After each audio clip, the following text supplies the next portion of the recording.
बिस्मिल्लाहिर्रहमानिर्रहीम। अस्सलाम वालेकुम। 18 साला राबिया को अपने कॉलेज के प्रोफेसर से मोहब्बत हो गई। 30 साला प्रोफेसर नुमान अपनी शख्सियत में बहुत ज़्यादा रौब रखता था। छोटी उम्र में राबिया मोहब्बत के सही मानों को समझे बगैर प्रोफेसर से मोहब्बत का इजहार कर बैठी। नुमान जो पहले से शादीशुदा था और 2 बच्चों का बाप भी था, उसने राबिया को इनकार किया, लेकिन राबिया अपनी नापुख्ता ज़हनियत की बिना पर सब जानते बूझते खुद को एक आला ज़र्फ लड़की तस्लीम किए बैठी थी। वो प्रोफेसर से इजहार मोहब्बत में ये भी कह चुकी थी कि मैं आपके साथ हर हाल में हूँ और आपका साथ हर हाल में दूंगी। प्रोफेसर ने कहा, अगर हमें साथ ज़िंदगी गुजारना है तो पहले अंडरस्टैंडिंग को डेवलप करना होगा। क्या तुम मेरा साथ दोगी? राबिया की तो जैसे लॉटरी निकल आई और झटपट हाँ कर दी। अब अंडरस्टैंडिंग के नाम पर कॉलेज से बाहर मुलाकातों का सिलसिला शुरू हो गया। लंबी लंबी फ़ोन कॉल्स और कीमती तोहफे तहाइफ का तबादला मामूल बनता गया। राबिया को ऐसे ही महसूस होने लगा जैसे किसी कहानी में एक शहजादा घोड़े पर बैठ कर आता है और एक आम लड़की को हमेशा हमेशा के लिए अपने साथ ले जाता है। मगर कहानियाँ तो कहानियाँ होती हैं। गलत रस्तों का इंतखाब करने वालों के लिए गलत नताइज हमेशा से मुंतज़िर होते हैं। कहा जाता है, नामहरम की मोहब्बत हमारे ईमान की तजारत का नाम है, जिसमें से हम रोज़ थोड़ा ईमान बेचते हैं और बदले में मोहब्बत हासिल करते हैं। डियर ब्रदर्स एंड सिस्टर्स, ऐसा ही कुछ राबिया के साथ भी हुआ।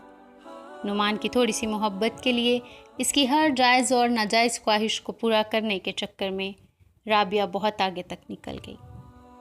एक दिन नुमान अपनी बीवी से किसी बात पर उलझ पड़ा तो राबिया को कॉल की, पास बुलाया और अपनी ज़हनी अज़ियत को कम करने के लिए आपस में ये तय हुआ कि ट्रिप के बहाने राबिया नुमान के साथ कुछ दिन गुजारेगी। ये कुछ दिन गुजरने की देर थी कि दुनिया यकसर बदल गई।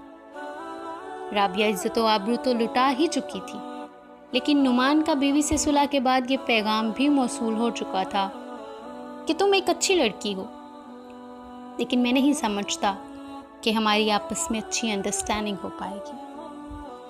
डियर ब्रदर्स एंड सिस्टर्स, हमारे आज के दौर में अंडरस्टैंडिंग के नाम पर और दोस्तियों के नाम पर नौजवान नस्ल बेराहरवी का शिकार हो रही है। टीवी, केबल, डिश और इंटरनेट ने हमारी माशरती इक़दार को यकसर बदल के रख दिया है। शहवत अंगेज़ माहौल और शहवानी फिल्म ड्रामे जलती पर तेल का काम कर रहे हैं। रही सही कसर मोबाइल फ़ोन ने पूरी कर दी है।